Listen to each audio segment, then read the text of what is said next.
छोटे भाई आदरणीय राम विजय यादव जी, मंच पर उपस्थित हम लोग के नेता, इस क्षेत्र के 2 बार विधायक रहे आदरणीय कालीचरण राजभर जी, हम लोग के अभिभावक, हम लोग के नेता आदरणीय जितेंद्र नाथ पांडे जी, इस ब्लॉक की ब्लॉक प्रमुख आदरणीय सीता सिंह जी, हम लोग के साथ पिछले कार्यक्रम में भी थे इस ब्लॉक के प्रधान संघ के अध्यक्ष आदरणीय राधेश्याम यादव जी, मंच पर उपस्थित संचालन कर रहे हमारे छोटे भाई, और लगातार मैं देख रहा हूँ इस क्षेत्र को बड़ी अच्छी तरह जानते हैं आदरणीय शशि प्रकाश सिंह जी, मंच पर उपस्थित आदरणीय चंद्रभान सिंह जी, आदरणीय अजय जी, आदरणीय धनंजय चौबे जी, आदरणीय धनंजय ओझा जी,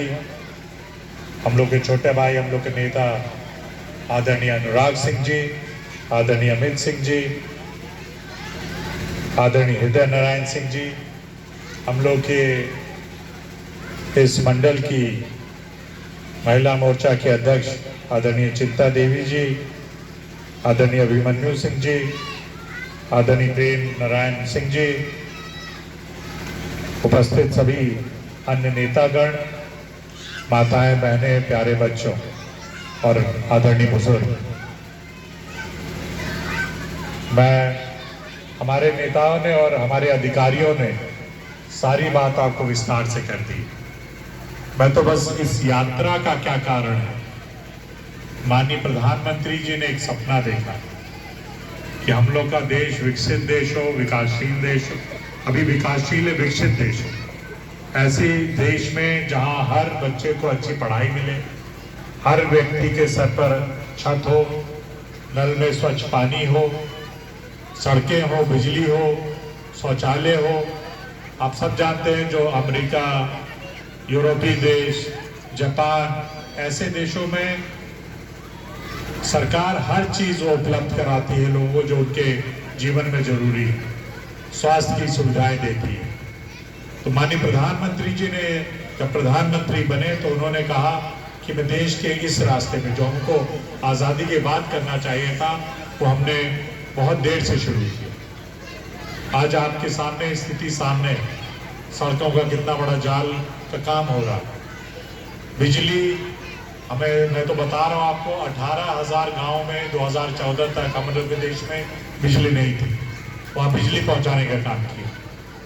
ऐसे बहुत सारे काम हैं जो माननीय प्रधानमंत्री जी ने किए, और इसीलिए उन्होंने कहा कि अभी भी कई लोग ऐसे हैं जो इन योजनाओं से, भारत सरकार की और राज्य सरकार की 29 योजनाएं ऐसी हैं जो इस रथ के साथ हम लोग को हर गांव में ले जाके लोगों को बतानी है। ऐसी योजनाएं हैं जो जिस योजना से लोग जुड़े नहीं हुए हैं, और इसीलिए सारे अधिकारी यहाँ पर हैं कि सारी योजनाएं आपको बताने जाएंगी। मैं सेक्रेटरी साहब हैं और प्रधान जी हैं और लोग हैं, ब्लॉक के और अधिकारी हैं, उनसे आग्रह करूंगा उन 29 योजनाओं को इन लोगों तक पहुंचाइए। कई योजनाएं, आवास पेंशन योजना 3 तरह की है, दिव्यांग है, वृद्ध है, विधवा है, बच्चियों के लिए है, हमारी आयुष्मान योजना है, और किसान सम्मान निधि है। ऐसी 29 योजनाएं हैं जिनसे आपको हम लोग को जोड़ना है, और इसीलिए यात्रा चल रही है। और मैं तो बस सचेत करने आया हूँ सबको, विशेषकर अधिकारी को और अपने नेताओं को, क्योंकि ये ना केवल यहाँ देखा जा रहा है, डीएम साहब देख रहे हैं वो तो छोड़ दीजिए, हमारे प्रधानमंत्री जी हर यात्रा के देख रहे हैं कि किस तरह कहाँ ये यात्रा गई है और उस गांव में कितने रजिस्ट्रेशन हुए हैं। आज हम लोग जाएंगे तो यहाँ का आंकड़ा पूछा जाएगा। ऐसा तो नहीं कि सब लोग को आवास मिल गया है, सब लोग आयुष्मान योजना से जुड़ गए हैं। जो लोग नहीं जुड़े हैं उनको आज यहाँ पे रजिस्टर कराना है आपको, कि अगर कोई महिला लगता है उसको कि मुझे आवास मिलना चाहिए और मिला नहीं है तो यहाँ आप वो लिखवाइए, आपका सर्वे होगा, अगर आप पात्र पाए जाएंगे तो आपका आवास मिलेगा। मैं फिर से ये कहना चाहता हूँ, सारी योजनाओं को इसीलिए आपके सामने बताया जा रहा है। मैं आयुष्मान योजना की बात तो हर बार हर जगह करता हूं, बार बार कर रहा हूं, क्योंकि उसके बारे में हम लोग को जागरूक करने की बहुत आवश्यकता है। क्योंकि इलाज की जरूरत सबको पड़ेगी, भगवान ना करे किसी को पड़े, लेकिन इलाज की जरूरत सबको पड़ेगी कभी ना कभी। हर परिवार को 5 लाख रुपए दिया जाता है सर, तो इसलिए ये योजना से जरूर जुड़िए। कई बार होता है कि हम लोग ये छोटे सोचते हैं कि करा लेंगे और होता नहीं है, और परिवार में कोई बीमार पड़ जाए तो पूरे घर की अर्थव्यवस्था बिगड़ जाती है। हम तो कई बार गए हैं कई गांव में पुछार करने, तो पता चला कि उनको कैंसर हुआ था और हम लोग का खेत बिक गया उनके इलाज करने। इसलिए आप लोग से अनुरोध कर रहा हूं, आयुष्मान योजना से जरूर जुड़िए आप। हमारी स्वास्थ्य की अभी हमारी अधिकारी बोल रही थी, टीबी प्रधानमंत्री जी ने संकल्प लिया है, इसलिए लिया है क्योंकि सबसे ज्यादा टीबी अगर किसी देश में है तो भारत में, और ये हम लोग के लिए एक काला धब्बा ही मान लीजिए। माननीय प्रधानमंत्री जी ने कहा है 2030 तक टीबी को हम लोग इस देश से मिटा देंगे। इसलिए आप लोगों का सहयोग, कई बार होता है कि टीबी की दवाई लेना शुरू करते हैं लोग और बीच में छोड़ देते हैं। इसको अगर 6 महीने का बताया उन्होंने, 6 महीने की दवाई होती है और पूरी दवाई खानी है। आपको लगे बीच में कि आप ठीक हो गए तो दवाई नहीं छोड़ सकते, क्योंकि वो बीमारी दोबारा आ जाती है। तो इसलिए अनुरोध है, आप लोग सही बताया, सब लोग अधिकारियों ने बताया आपको, अगर आपको कहीं कमी लगती है, कोई बात नहीं समझ में आती है, तो वहां जाइए उनके पास। और अगर अधिकारी नहीं सुनते हैं तो हम लोग को बताइए। यहाँ सब लोग हैं, आदरणीय पांडे जी हैं, राजभर जी हैं, अनुराग जी हैं, शशि जी हैं, सब लोग हैं। ये लोग इसीलिए हैं, और माननीय प्रधानमंत्री जी ने हम लोग को हिदायत दी है कि आप लोग की बात सुनी जाए। वो चाहते हैं कि जितनी योजनाएं भारत सरकार की हैं और राज्य सरकार की हैं, आप लोग तक पहुंचे। कई बार कहते हैं प्रधानमंत्री आवास हमको नहीं मिल पाया, तो मुख्यमंत्री आवास की योजना भी है, उससे जोड़िए उन लोगों को। मैं फिर से ये बात बार बार इसलिए हर जगह दोहरा रहा हूं, क्योंकि ये हम लोग के भविष्य के लिए, माननीय प्रधानमंत्री जी ने कहा था 2024 तक हम लोग हर घर में ऐसा हो कि पक्की छत हो। मुझे आज भी वो दिन याद है, मैं मर्दा आया था, पता नहीं मेरे साथ कौन था उस दिन, मैं जब पहली बार मर्दा आया था। हमारी बुआ जी यहाँ रहती थी, मैं पहले भी आता था, लेकिन जब सांसद बना उसके बाद एक बार आया, और यहीं एक घटना हुई थी। आज तक वो मुझे घटना याद है, एक परिवार में भूख से मर गए थे लोग, आज भी याद है, यहीं पे पास की घटना। वो चीज दोबारा ना हो, माननीय प्रधानमंत्री ये कह रहे हैं। वो 2012 की बात है, मुझे आज भी याद है, मर्दा की घटना है, मैं कह रहा हूं मुझे याद है जी। तो मैं वही कह रहा हूं, हम लोग यही ये सरकार चाहती कि ऐसी घटना कहीं ना हो। आप लोग को इसीलिए माननीय प्रधानमंत्री जी ने अनाज दिया कोविड के समय। मुझे याद है कि 2020 में जब कोविड आया तब सदन चल रहा था। प्रधानमंत्री जी ने उस समय हम लोग को सदन में बोलते हुए कहा था कि मैं ये देखूंगा, क्योंकि कई लोग जानते थे कि अब देश बंद होने वाला है, तो कई लोगों को अनाज कैसे, अगर उनके पास अनाज नहीं हो तो कैसे खाएंगे। तो उन्होंने कहा हर घर में मैं अनाज भेजूंगा, और ये योजना अभी भी चल रही है और 5 साल और चलेगी। राज्य सरकार अलग दे रही है, केंद्र सरकार अलग दे रही है, क्योंकि उनका मानना है कि एक भी व्यक्ति भूखा नहीं सोना चाहिए। जो वह घटना हुई थी वर्धा में, वैसी घटना तो कभी नहीं होनी चाहिए।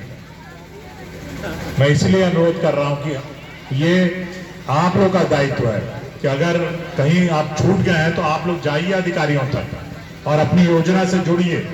ये आप लोगों के लिए, ये आप लोगों को सरकार खैरात में नहीं दे रही, आपका हक है जो आपको मिलना चाहिए, इसलिए आपको करना चाहिए। कई लोग समझ जाते हैं, कई लोग कहते हैं अरे चले जाएंगे, कर लेंगे, छोड़ देंगे। मैं इसीलिए कह रहा हूं क्योंकि आयुष्मान घटना एक मैं हर जगह बताता हूं ये बात, और मुझे इससे इतनी पीड़ा हुई। एक लड़की 25 दिन पहले आई, मैंने बताया, जो लोग मेरे साथ थे, वो कह रही है कि मेरी माता की हड्डी टूट गई है, ऑपरेशन में बीएचयू में 4 लाख रुपया लगेगा, एस्टिमेट लेके आई थी। मैंने कहा अच्छा है, आयुष्मान कार्ड होगा तुम्हारा, बनवा लो, ऑपरेशन करा लो। कहीं नहीं, मैं बनाना भूल गई। और वो घूम रही थी कभी सांसद के यहाँ, कभी विधायक के यहाँ, कभी अधिकारियों के यहाँ। अगर उसके पास आयुष्मान कार्ड होता तो फिर उसको कहीं जाने की जरूरत नहीं थी, वो जाती अस्पताल में, बीएचयू में, और कार्ड देती और उसका ऑपरेशन हो गया होता। इसलिए मैं आप लोग से अनुरोध कर रहा हूँ, विशेषकर इतनी संख्या में माताएं बहनें बैठी हैं। पुरुष तो कई बार भूल जाते हैं, लेकिन परिवार का देखभाल आप लोग करते हैं। आप लोग उसको देखिए, अगर आपका लाभार्थी है और आपका कार्ड बनना चाहिए और नहीं बनाया तो जरूर उसको बनाइए। मैं प्रधान जी से भी कहूंगा, मैं जो अधिकारी हैं आप लोग से मैं आग्रह करूंगा। मैंने बलिया में देखा है कि जो अधिकारी होते हैं पहले बताते हैं हम लोग कि इस गांव में इतने आयुष्मान कार्ड दिए गए हैं, इतने किसान सम्मान निधि से जुड़े हैं। ये जो आंकड़े हैं पहले आप लोग बताइए लोगों को, फिर हम लोग बोले, क्योंकि लोगों को पता होना चाहिए कि क्या क्या स्थिति है गांव की, कितनी जनसंख्या है, कितने मर्द हैं, कितने औरत हैं। ये हर गांव का प्रधान जी ये पता होना चाहिए, आप ये आंकड़ा आपके पास होना चाहिए। ये इसलिए मैं अनुरोध कर रहा हूँ, माननीय प्रधानमंत्री जी बार बार हम लोग को कहते हैं, हम लोग की वर्चुअल मीटिंग लेते हैं, सदन में जब रहते हैं तब बार बार बोल रहे थे कि यात्रा इसीलिए निकाली गई है कि हर व्यक्ति को इन योजनाओं से जोड़ा जाए। ये बहुत आवश्यक है, मैं इसीलिए कह रहा हूँ। आवास योजना है, कई बार नहीं हो पाता है। किसान सम्मान निधि है, लोग कहते हैं 6,000 रुपए, माननीय प्रधानमंत्री जी ने कहा मैं उसको बढ़ाऊंगा।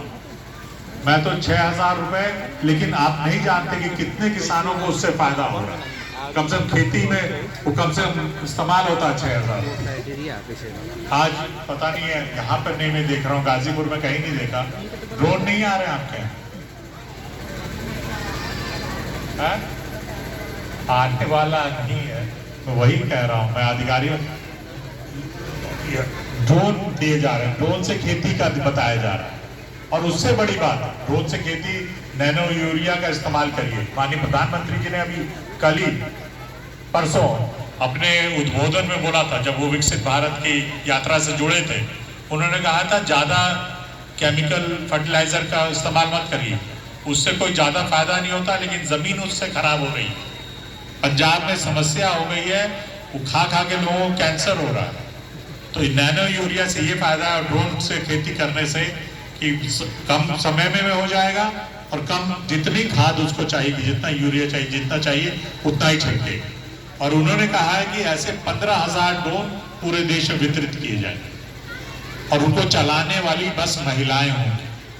हमारी बहनों को प्रशिक्षित किया जाएगा और ड्रोन बहनों के नाम से वो चलाएंगे और सारी जगह खेती के में वो मदद करेंगे। माननीय प्रधानमंत्री जानते हैं, चाहते हैं कि महिलाओं को आगे बढ़ाया जाए, हमारी बच्चियों को आगे बढ़ाया जाए, हमारी बहनों को आगे बढ़ाया जाए, क्योंकि ये देश तभी विकसित हो सकता है जब हमारी बहनें काम करेंगी। हमारी बहनों में ज्यादा प्रतिभा है। मैं तो बार बार बताता हूँ, उदाहरण देता हूँ, बलिया के यूनिवर्सिटी का पिताजी के नाम से जो है अभी गोल्ड मेडल मिलना था, 36 लोगों को गोल्ड मेडल मिला, जिसमें 30 बच्चियां थी हमारी, 6 बस लड़के थे। उनमें ज्यादा प्रतिभा है, ज्यादा पढ़ने का शौक है। मैं आप लोग से कहूंगा कि अपने बच्चियों को पढ़ाइए, वो आपके घर का सम्मान भी बढ़ाएंगी और आपके घर की आर्थिक स्थिति भी सुधारेंगी। इसका मुझे पूरा पता, कि मेरी खुद 2 बेटियां हैं, मैं जानता हूं कि पढ़ने में हम सबसे ज्यादा तेज हैं। मैं फिर से अनुरोध करूंगा अभी सारे अपने अभिभावकों से कि बच्चियां जो पढ़ना चाहती हैं उनको आगे पढ़ाइए, न केवल आपके गांव का, आपके परिवार का, बल्कि देश का नाम रोशन करें। आज बताया जाता है इसरो में इतने रॉकेट गए, इतने जा रहा है, चंद्रमा पे पहुंच रहा है, उसमें 40% महिलाएं हैं। अभी जो डॉक्टर बन रही हैं, हमारी जो बहनें नर्सिंग कर रही हैं, नर्सिंग जो इंस्टीट्यूट हैं, सारी नर्सेस जा रही हैं जापान, गल्फ कंट्रीज, अमेरिका तक जा रही हैं, क्योंकि उनमें प्रतिभा है और वहां से जो पैसा भेजती हैं उससे देश की अर्थव्यवस्था सुधर रही है। तो मैं फिर से आग्रह करूंगा आप सब लोग से, मैं अपने प्रधान जी का भी आभार व्यक्त करना चाहता हूं, बहुत अच्छा कार्यक्रम कराया है इन्होंने, अपने सभी अधिकारियों का आभार व्यक्त करना चाहता हूं। लेकिन मैं आप लोगों को फिर से ये कह रहा हूं कि आप लोग के से पूछा जाएगा कि कितने लोगों ने यहाँ पे रजिस्ट्रेशन कराया, कितने लोगों ने आवास के लिए कितने लोगों ने, आयुष्मान के लिए कितने लोग, किसान सम्मान निधि ने किसने, जनधन योजना में, इन सारी चीज़ों का आपसे पूछा जाए। इसलिए सारा डाटा आप लोग जरूर रखें। प्रधान जी से भी कह रहा हूँ और अधिकारियों से भी कह रहा हूँ, और किसी को जो चाहिए उसको जरूर रजिस्टर करें। अभी मैं जानता हूँ कई चीज़ के पोर्टल नहीं खुले होंगे, पेंशन के जैसा भी पोर्टल नहीं खुला, लेकिन उनका नाम पता होना चाहिए जिनको हम लोग को जोड़ना है, क्योंकि जब भी पोर्टल खुलेगा तो उनका नाम जुड़ेगा। मैं फिर से आप सभी लोग का आभार व्यक्त करता हूँ, और मैं जो बहुत खुशी, विशेषकर सारे जो अधिकारीगण यहाँ पर हैं उन लोगों का आभार व्यक्त करना चाहता हूँ। आप लोगों ने बड़ी अच्छी तरह से अपने विभाग की योजनाओं के बारे में बताया, और यही काम आप लोग को हमेशा करते रहना है।